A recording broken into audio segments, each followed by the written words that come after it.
Isang mapayapang araw sa iyo kaibigan, welcome sa Home Bible Study, isang pag-aaral mula sa Biblia. Muli ating ipagpatuloy ang ating pag-aaral sa Bagong Tipan.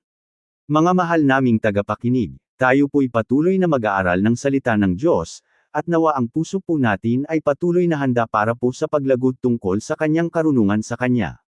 Sinabi po ni Jesus sa banal na kasulatan, "Ako ang daan at ang katotohanan at ang buhay. Sino man ay hindi makakarating sa Ama, kundi sa pamamagitan ko. Ama, niluwalhati kita sa lupa, sapagkat natapos ko ang gawaing ibinigay mo sa akin." Iyan po ay sa Juan Kabanata 14 talatang ika-6, at sa Kabanatang ika-17 talatang ika-4. Maligaya pakinggan po sa isa na namang pag-aaral dito po sa ating programang Mini Bible College. Sa pag-aaral na ito, sinisimulan po nating suriin ang lahat ng aklat sa Bagong Tipan, simula po sa 4 na ebanghelyo.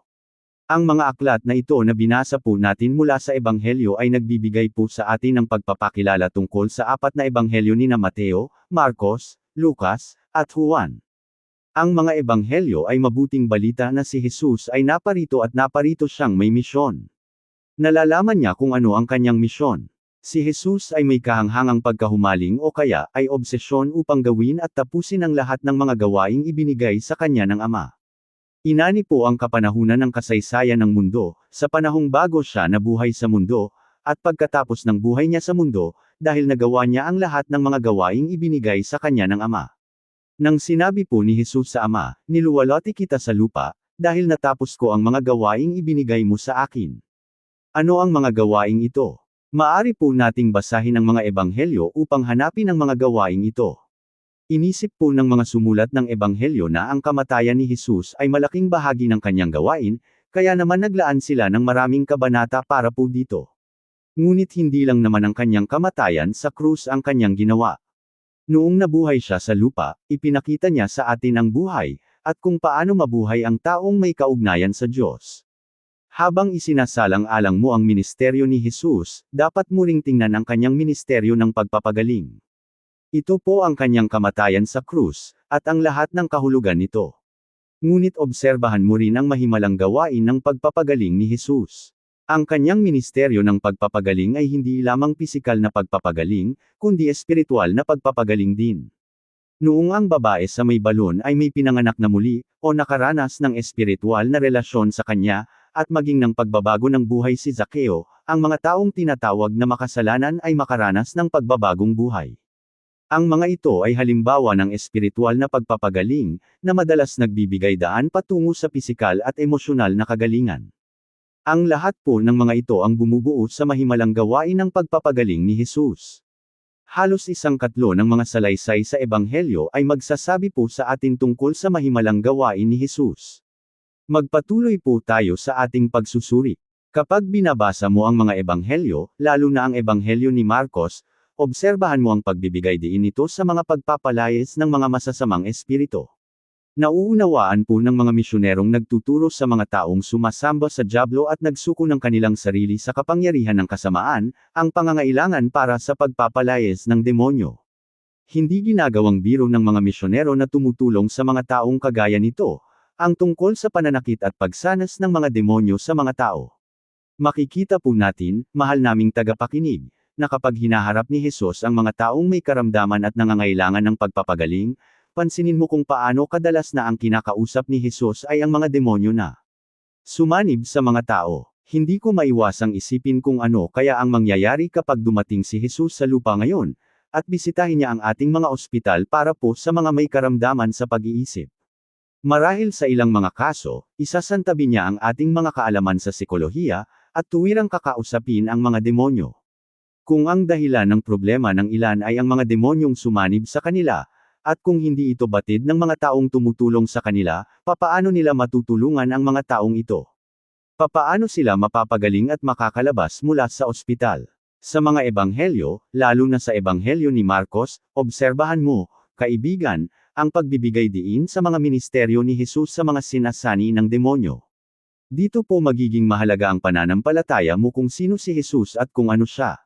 Habang binabasa mo ang mga salaysay sa ebanghelyo tungkol po sa pagpapalayas ni Jesus sa mga demonyo, sasabihin mo bang kung darating si Jesus ngayon, mas marami siyang matututunan tungkol sa psikolohiya kaysa sa nalalaman niya noon. Ngunit sasabihin ko na hindi ka mag-iisip ng ganito, kung tunay mong nauunawaan kung sino siya. Siya ay Emmanuel, na ang ibig sabihin ay kasama natin ang Diyos. Sinabi ni Jesus, "Ako ang daan, ako ang katotohanan, ako ang buhay." Kung siya ay Diyos na nagkatawang tao, hindi mo sasabihing hindi niya nalalaman ang kanyang ginagawa noon. Mahigit 2,000 taon na ang nakalipas at kung darating siya ngayon, iba ang gagawin niya kumpara po sa ginawa niya noon. Habang binabasa mo ang mga ebanghelyo, huwag mong kaligtaan ang ginawa niyang pagpapalayas ng mga demonyo sa mga tao. Sa palagay ko, ang bahaging ito ng gawain ni Jesus ay kumakatawan sa isang dakilang realidad. Mayroong mundo ng mga espiritu at mayroong digmaang espiritual na nagaganap. Sinasabi po sa atin ng bagong tipan na ang mundo ng espiritu ay mabuti o masama. Mayroong mga mabubuting espiritu at masasamang espiritu sa espiritual na mundo. Tayo po ay pinaalalahanan ng banal na kasulatan na subukan ang mga espiritu upang malaman kung sila ay sa Diyos o hindi. Hindi po natin dapat ipaubaya ang ating sarili sa kahit kaninong espiritu na nasa mundo ng espiritu, at isipin na ang mga espiritong ito ay ang banal na espiritu, dahil lamang sa ito ay espiritual. Sinasabi po sa atin ng banal na kasulatan na mayroong espiritu si Kristo, ang banal na espiritu, at mayroong ding makapangyarihang mga espiritu sa kadiliman. Obserbahan mo ang katotohanan ito habang binabasa mo ang mahimalang ministeryo ni Jesus. Sa ating gawain o kultura, gumagamit tayo ng tranquilizer upang kontrolin ang mga may sakit sa pag-iisip. Si Jesus ay nahahabag sa mga taong tinatawag nating mga baliw, gaya po ng mga taong walang kasuutan at hindi kayang mapigilan ang mga tao sa kapanahunan po ni Jesus. Naglaan ng oras si Jesus para samahan sila. Hindi po natin alam kung ano ang kanyang ginawa o kung paano niya ito ginawa, ngunit nakita nilang ang taong ito ay nakadamit na. Natunaw na ang kanyang pag-iisip, at nakaupo po siya sa paanan ni Jesus. Mahal naming tagapakinig, nais kong magbahagi ng isa sa aking mga naging karanasan. Ako po ay nagkaroon ng pagkakataong magtrabaho sa isang ospital ng mga may karamdaman sa pag-iisip. May mga sandali na inisip kong handa akong gawin ang lahat ng malaman ko kung paano pinagaling ni Jesus ang mga taong may sakit sa pag-iisip.sao, ang mga kapatid. O isang taong mahal mo ang may sakit sa pag-iisip. Ano kaya ang ibibigay mo kapalit ng kanyang paggaling? Ito po ay napakahalagang bahagi ng gawain ng pagpapagaling ni Jesus. Magpatuloy po tayo. May iba pa bang mga dakilang gawain si Jesus na ibinigay sa kanya ng Ama? Ang ginawa niya sa magandang paraan. Tinalakay ang kanyang gawain ng pagtubos. Nandoon din ang kanyang gawain ng pagbabagong buhay. Ang ibig kung sabihin ng pagbabagong buhay ay muling pagbuo sa isang tao, anuman ang kanyang suliranin. Obserbahan mo rin ang kanyang gawain ng pagtuturo. Sa ating sesyon ngayon, nais kong mag-focus sa ministeryong ito ni Jesus. Sinabi po ni Jesus, "Ako ang daan." Ang proklamasyong ito ay tumutukoy po sa kanyang kamatayan sa krus. Ang kanyang ministeryo ng pagtubos. Nang sinabi ni Jesus, "Ako ang buhay." Ito po ay tumutukoy sa kanyang ministeryo ng pagbabagong buhay. Ang muling pagbuo sa mga tao at pagtawag sa kanila upang mamuhay ayon sa ninanais ng Diyos. Obserbahan mo rin ang kanyang dakilang gawain ng pagpapahayag na siyang tatawagan nating ministeryo niya ng pagtuturo. Isang katatlo ng mga ebanghelyo ay magsasabi po sa atin tungkol sa mga bagay na sinabi ni Jesus. Inilalarawan po ng mga ebanghelyo kung sino si Jesus. Sinasabi po sa atin ng mga ebanghelyo na ang lahat tungkol kay Jesus ay salita mula sa Diyos para sa atin. Isang pahayag ng Diyos para po sa atin. Lahat ng ginawa ni Jesus na inilarawan sa mga ebanghelyo ay magsasabing iyan ay pahayag mula sa Diyos para sa iyo. Sinasabi po ng mga ebanghelyo na lahat ng sinabi ni Jesus ay pahayag ng Diyos para po sa atin. Sinabi ni Jesus, "Ako ang daan, ako ang buhay." Ngunit sinabi rin niya, "Ako ang katotohanan." Ngayon sa ating pagpapatuloy, heto ang isa sa mga dakilang bagay tungkol sa pagtuturo ni Jesus. Ngunit ang tanong ko po'y nagkaroon ka na ba ng guro na hinayaan kang bumagsak? Lalong-lalo na ang guro sa mga mabubuting asal, moralidad o relihiyon. Wala pang tao ang nagkaroon ng perpektong guro. Isang Kat-Anji tanging lapit ang isiping hindi kahahayaan bumagsak ng iyong guro. Huwag magtatagal at makikita mo ang lahat sa pagkatao ng iyong guro. At bilang resulta, ang ilang tao ay mawawala ng gana at sasabihin nilang, hinding-hindi ko napakinggan ang anumang sasabihin ng gurong iyan. Kapag sumapit ka na sa mga turo ni Jesus, hindi ka niya hahayaang bumagsak. Lahat ng sinabi ni Jesus, lahat ng itinuro ni Jesus, ipinamuhay na ito ng ganap. Maaaring sabihin ni Jesus, ako ang katotohanang itinuturo ko sa iyo. Ang katotohanang itinuturo ko ay ako. Kung gusto mong malaman kung ano ang totoong itinuturo ko, halika at sumama ka sa akin. Iyan po ang maaaring sabihin ng Panginoon upang matutunan mo ang bagay na nais niyang ituro sa iyo. Nang makilala ni Jesus ang ilan sa mga apostol sa unang kabanata ng Ebanghelyo ayon kay Juan, umalap siya sa kanila at tinanong niya ang katagang ganito, ano ang gusto ninyo? Ito po ay napakalalim na katanungan. Ang mga apostol ay hindi mga teologo o mga iskolar sa Biblia. Sila ay mga praktikal at determinadong manggagawa lamang. Kaya naman, ganito ang kanilang kasagutan, saan ka nakatira, guro? Wala kaming interes sa mga teolohiyang pinag-uusapan lamang. Nais naming malaman kung ang iyong itinuturo ay totoo. Saan mo ito ipinamumuhay? Si Jesus po ay praktikal din, kagaya ng mga apostol. Sinabi po niya sa kanila, halikayo at tingnan ninyo. At nabasa po natin, sinasabi ang ganito. Sumama sila at nakita nila kung saan siya nakatira at tumira sila kasama niya. Bawat isa sa kanila ay namuhay para sa kanya at namatay sila para sa kanya dahil sa nakita nilang pagpapasya nilang sumama sa kanya. Ngayon, ano po ang kanilang nakita nang sila ay nagpasyang sumama sa kanya? Nakita po nila kung sino siya. Nakita nilang siya ang katotohanang itinuro niya. Ang kanyang pagtuturo ay buhay at napakasagrado at napakamakapangyarihan dahil siya ay ganap na Diyos. At kapag binuksan niya ang kanyang bibig upang turuan sila, ang Diyos ang nagsasalita. Ipinahayag ni Jesus ang lahat ng katotohanan ng Diyos. Ang kanyang pagtuturo ay nakakagulat dahil ipinamuhay niya ang mga ito. Mga mahal naming mag-aaral, makikita nating ang gawain ng pagtuturo ni Jesus ay dumating sa iba't ibang sukat. Ang pagtuturong ministeryo ni Jesus ay matatagpuan po sa tinatawag nating ang mga pananaw ni Jesus. Gaya po ng sermon sa bundok. Sa Mateo, Kabanata 5, 6, at 7. Habang sinisimulan mong basahin ang Ebanghelyo ni Mateo, kapag sumapit ka na sa dulo ng Kabanata 4, doon mo mababasa ang pagsasalarawan ng tagpo na tinatawag na, mga iskolar, na ang dakilang pananaw ay ibinigay ni Jesus. Ang sermon sa bundok.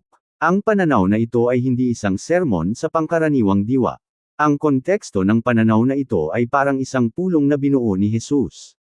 Nang isinayos ni Jesus ang unang pulong ng mga mananampalataya, nais niyang himukin silang maging bahagi ng kanyang solusyon at tugon sa lahat po ng mga suliranin ng mundong ito. Siya ay gumagawa sa napakalaking pulong ng mga tao na may iba't ibang uri ng problema. Mag-isa lamang siyang humarap sa mga problemang ito. Ngunit gumawa siya ng isang napakahalagang bagay na nailarawan sa dulo po ng aklat ng Mateo, Kabanata 4. Umakyat siya sa tuktok ng isang bundok at sinabi, dito po sa Marcos, Kabanata 3, Talata 13, personal niyang hinayaan ang mga tao upang samahan siya doon. Pagkatapos, ibinigay niya sa kanila ang utos na magsasama-sama sila sa kanya bilang kanyang mga solusyon at tugon sa lahat po ng mga problema ng mga tao na naghihintay naman doon sa pananaw ng mundo. Ang sermon sa bundok ay isa sa kanyang pinakamakapangyarihang pananaw. Pag-aralan po natin ang pananaw na ito sa mas marami pang detalye sa mga susunod nating pag-aaral. Ang pinakamahalagang pananaw ni Jesus ay tinatawag nating ang pananaw sa silid. At ito po ay naitala sa Ebanghelyo ni Juan. Sinimulan ni Jesus ang kanyang ministeryo sa isang pulong at tinapos niya ang kanyang ministeryo sa isa ring pulong. Sinimulan niya ang kanyang ministeryo sa tinatawag na unang pulong ng mga mananampalataya doon po sa tuktok ng isang bundok kung saan ibinigay niya ang sermon sa bundok.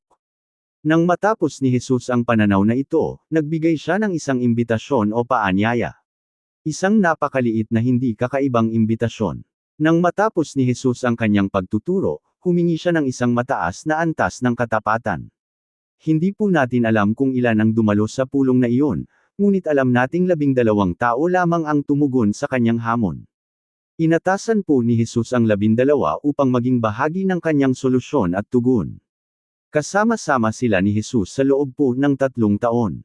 Lagi siyang kasama nila. Nang matapos na ang kanyang ministeryo, muling pinulong ni Jesus ang 12 sa silid at nagbigay muli siya ng isa pang pananaw. Naitala ng Kabanata 13 hanggang 16 ng Ebanghelyo ayon kay Juan ang pananaw na ito. Tinawag ko ang pagtitipong ito bilang ang huling pulong ng mga mananampalataya. Ito po ang pinakamahabang pananaw ni Jesus. Karamihan po sa kanyang malalim na pananaw ay matatagpuan sa unang pulong ng mga mananampalataya at sa huling pulong ng mga mananampalataya. Yamang si Hesukristo ang pinakadakilang pahayag na ibinigay ng Diyos sa mundo. Ang mga turo ni Jesus, lalong-lalo na ang kanyang mga dakilang pananaw, gaya po ng sermon sa bundok at pananaw sa silid, ang pinakadakilang mga pahayag ng katotohanan ng Diyos na naibigay sa mundong ito. Hinihikayat ko kayo, mga mahal naming tagapakinig, na pag-aralan ang mga turo ni Jesus hanggang maunawaan at mamuhay ninyo ang mga katotohanang ito sa inyong buhay. Sa atin pong pagpapatuloy, ang isa pa pong pangunahing pananaw ni Jesus ay tatawagan nating ang pananaw sa bundok ng Alivo, na naitala po sa aklat ng Mateo, Kabanata 24 at 25. Ang pananaw sa bundok ng Alivo ay hindi isang pananaw, sermon, kundi isang dialog o pag-uusap sa pagitan ni Jesus at ng kanyang mga apostol. Ang mga apostol ay nagtanong kay Jesus, marahil ay hinimok niya silang magtanong. Itinuro nila ang templo at tinanong nila, hindi ba ito isang napakagandang istruktura? Pagkatapos ng salita ni Jesus tungkol sa hinaharap at mga propesya, sinabi nila, katotohanan ang sinasabi ko, walang matitira ni isang bato rito na nasa ibabaw ng isang bato na hindi ibabagsak. Tinanong nila ang ganito, sabihin mo sa amin, kailan mangyayari ang mga bagay na ito at ano ang tanda ng iyong pagdating at ng pagkatatapos ng mundo? Bilang sagot sa kanilang mga tanong, itinuro ni Jesus sa kanyang mga apostol ang sinasabi sa Mateo, Kabanatang 24 at sa buong Kabanatang 25, na tinatawag na ang panayam sa bundok ng mga Oliver. Ang panayam na ito ay tungkol sa pangalawang pagdating ni Jesus. Bilang karagdagan sa mga turo ni Jesus sa kanyang mga pangunahing panayam, makikita mo rin ang kanyang mga turo sa kanyang mga panayam na maaari nating tawaging, di pangunahing mga panayam. Kung kasama ka namin sa aming pagsusuri sa Lumang Tipan, maalala mong mas mahaba ang isinulat na aklat ng mga pangunahing propeta.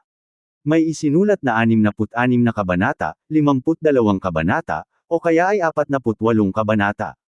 Natutunan din natin sa ating pagsusuri sa Lumang Tipan na may mga propeta na tinatawag nating, di pangunahing mga propeta, hindi dahil sila ay mas mababa kaysa sa mga pangunahing propeta, kundi dahil isinulat nila ang kanilang mga mensahe sa mas maiikling mga aklat.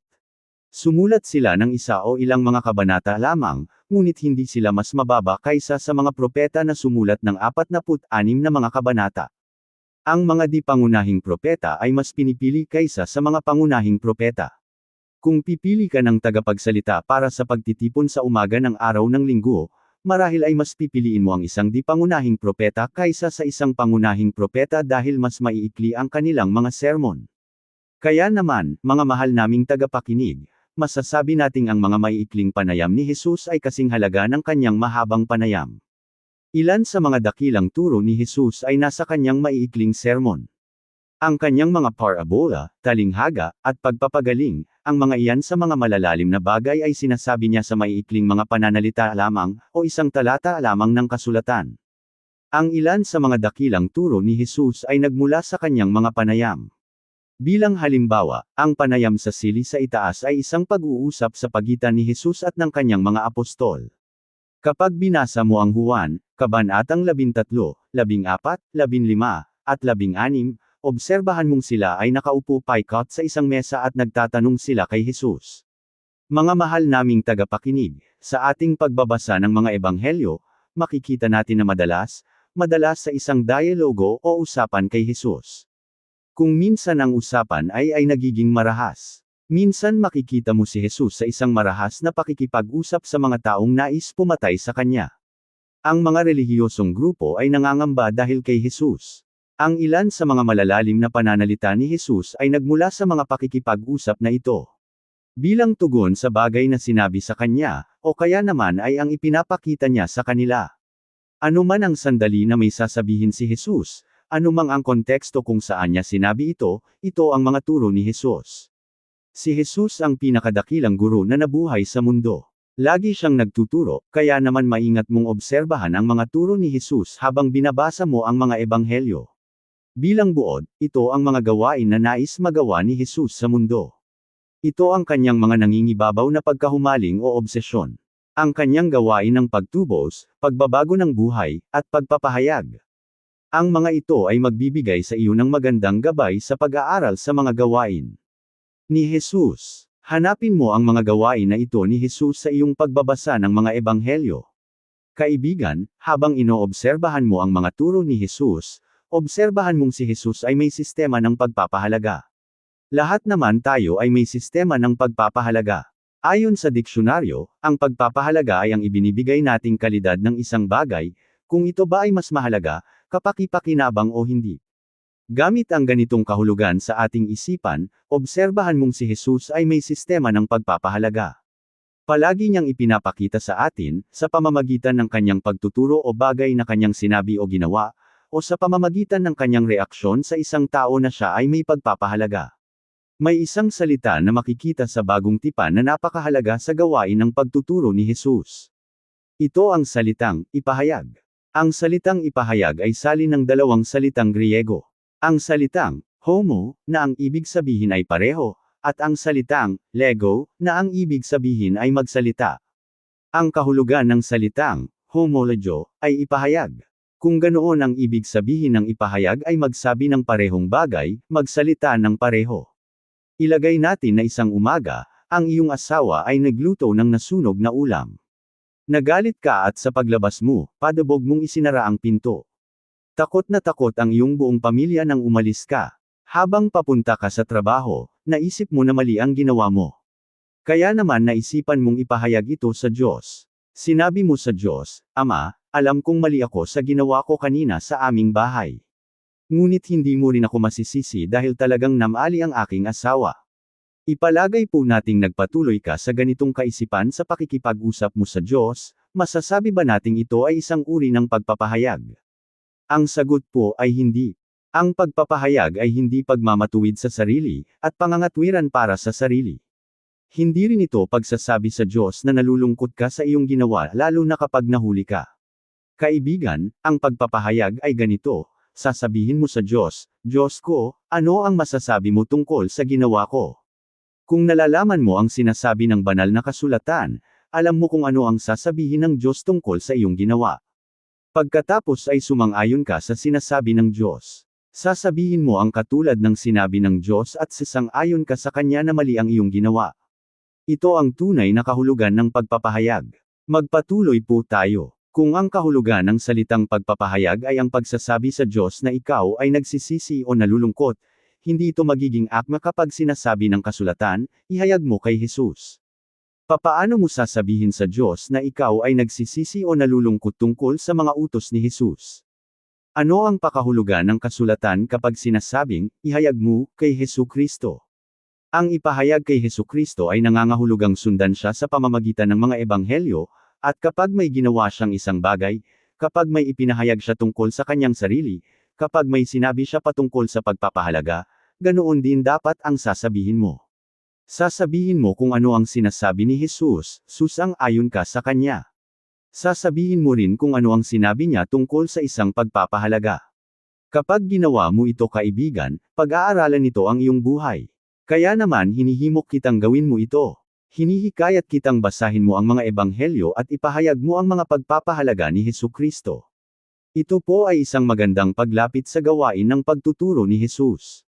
Mga mahal naming tagapakinig, mayroon po isang kaisipan ang nais kong ibahagi sa inyo habang binabasa ninyo ang mga ebanghelyo. Ito po ang tinatawag na mga problemang sinoptiko. Ang unang tatlong mga ebanghelyo, Mateo, Marcos, at Lucas ay tinaguriang ang sinoptikong ebanghelyo dahil ang nilalaman ng mga ebanghelyong ito ay magkakapareho. Kapag binasa mo ang ebanghelyo ni Juan, makikita mong ang nilalaman nito ay hindi katulad ng nilalaman ng Mateo, Marcos, at Lucas. 70% ng nilalaman ng ebanghelyo ni Juan ay hindi po matatagpuan sa mga ebanghelyo ni Mateo, Marcos, at Lucas. Marami sa mga mababasa mo sa ebanghelyo ni Juan ay ang hindi mo malalaman maliban sa pagbabasa mo sa ebanghelyong ito. Tanging si Juan ang nagsabi sa atin tungkol sa pakikipag-usap ni Jesus kay Nicodemo. Tanging si Juan din ang nagsabi tungkol sa pakikipag-usap ni Jesus sa babaeng Samaritana sa balon ng tubig. Sinabi ko po sa inyo, mga mag-aaral, sa ating mga naunang pagsusuri, na ang ating pagsusuri ay hindi pandalubhasang pag-aaral. Ngunit gaya po ng sinabi ng mga scholar, dahil sa pagbabasa nila sa mga ebanghelyo ito, na ang ebanghelyo ni Marcos ang unang naisulat. Sa mga ebanghelyo, pagkatapos dinadagdagan ni Mateo at Lucas. Pagkatapos dinadagdagan ni Mateo at Lucas ang mga isinulat ni Marcos. Lahat po ng nasa Marcos ay nasa Mateo at Lucas din. May mga bagay sa Mateo na wala sa Marcos, at mayroon ding mga bagay sa Lucas na wala din po sa Marcos. Kaya naman, mga kaibigan, ang mga scholar ay naniniwala na naunang nasumulat si Marcos. At naniniwala silang si Pedro ang pinagkuhaan niya ng mga impormasyon. May maikli lamang ang naisulat ni Marcos.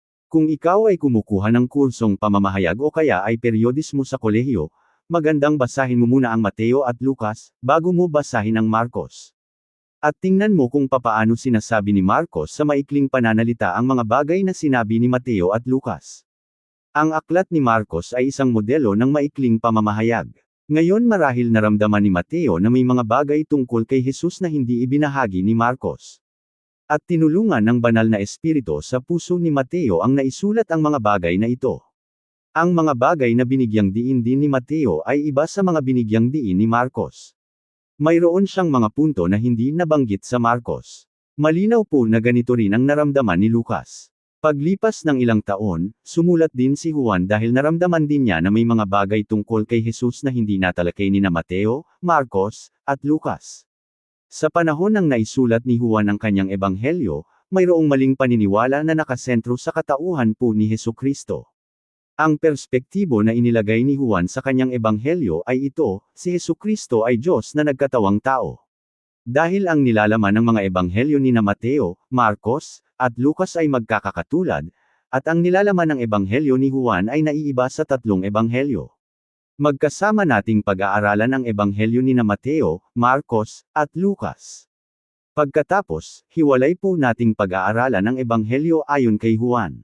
Mga mahal naming mag-aaral, ang bawat katuruan, panayam, at pangyayari sa buhay po ni Jesus, na matatagpuan sa sinoptikong ebanghelyo, ay ating tatalakayin. Paminsan-minsan, ang mga pangyayari, mga turo, ang mga panayam ay makikita po ng 3 beses. Kung minsan makikita natin ang mga ito ng 4 na beses sa mga ebanghelyo, at kung minsan ay minsan lamang. Tatalakayin po natin ang mga ito ayon sa pagkakasunod-sunod nila sa ebanghelyo ni Mateo. At pagkatapos, dadako tayo sa Lucas, upang talakayin ang mga bagay na wala po sa Mateo. Yamang lahat ng nasa ebanghelyo ni Marcos ay matatagpuan din sa mga ebanghelyo ni Mateo at Lucas. Matatalakay natin ang lahat tungkol sa sinoptikong mga ebanghelyo kapag sinuri na po natin ang Mateo at Lucas. Mga mahal naming mag-aaral, sa puntong ito, handa na tayo upang suriin ang isa sa mga ebanghelyo. Nais kong simulan ang ating pagsusuri ng mga ebanghelyo sa aklat po ni Mateo. Sisimulan ko ang pagsusuri natin sa ebanghelyo sa pamamagitan ng isang takdang aralin. Kung kasama ko kayong susuri sa kasulatan, nais kong hikayatin kayong gumawa ng takdang aralin tungkol sa mga apostol. Kahit pa hindi ninyo ito isulat, nais ko kayong hikayatin na pag-aralan ang buhay ng mga apostol. Nais kong sagutin ninyo ang mga katanungang ito tungkol sa mga apostol na nakasama ni Jesus sa loob ng 3 taon. Ano ang ginagawa ng apostol na ito na nakilala niya si Jesus? Ano ang pagbabagong nangyari sa gawain ng apostol bilang resulta ng pagkakilala niya kay Jesus? Sa iyong sariling opinyon, bakit kaya pinili ni Jesus ang taong ito upang maging isa sa kanyang mga apostol o alagad? Kaibigan, kung sasagutin mo ang mga katanungang ito tungkol sa mga apostol, makakatuklas ka ng mga devosyonal na pagpapala. Habang nakikita mo kung papaano binabago ng pagkakilala kay Jesus ang buhay po ng 12 apostol. Mauunawaan mo rin kung papaano dapat mabago ang iyong buhay dahil sa pagkakilala mo kay Jesus. Ngayon, habang binabasa mo ang bagong tipan, basahin mo ito ng may ganitong perspektibo, ako ba ay tunay na naipanganak na muli? Nagbalik loob na ba talaga ako sa Diyos? Ako ba ay nakipagkasundo na sa Diyos? Habang nauunawaan ko ang buhay at ministeryo ni Jesus, ano ba talaga ang kabuluhan niya para sa akin? Kaibigan, hanapin mo ang iyong sarili sa bagong tipan. Habang binabasa mo ang mga ebanghelyo, ni Mateo, Marcos, Lucas, at Juan. At habang ginagawa mo ito, hingin mo sa Diyos na ilagay niya sa puso mo ang kaloob na pananampalatayang nakapagpapaligtas. Kung ito ay hindi pa nangyayari sa iyong buhay, ngunit kung ikaw naman ay ligtas na, hingin mo sa Diyos na palagwin niya ang iyong pananampalataya sa Kanya. Habang pinag-aaralan natin ang 12 apostol ni Jesus, matututunan natin na sila ay mga pangkaraniwang mga tao lamang. At ilan lamang sa kanila ang may pinag-aralan. Si Pedro, na naging pinuno ng mga apostol, ay isang hamak na mangingisda. Amen. Maraming salamat sa pakikinig. Ako si Pastor Jeff Flores, nagsasabing sa Diyos ang lahat ng papuri.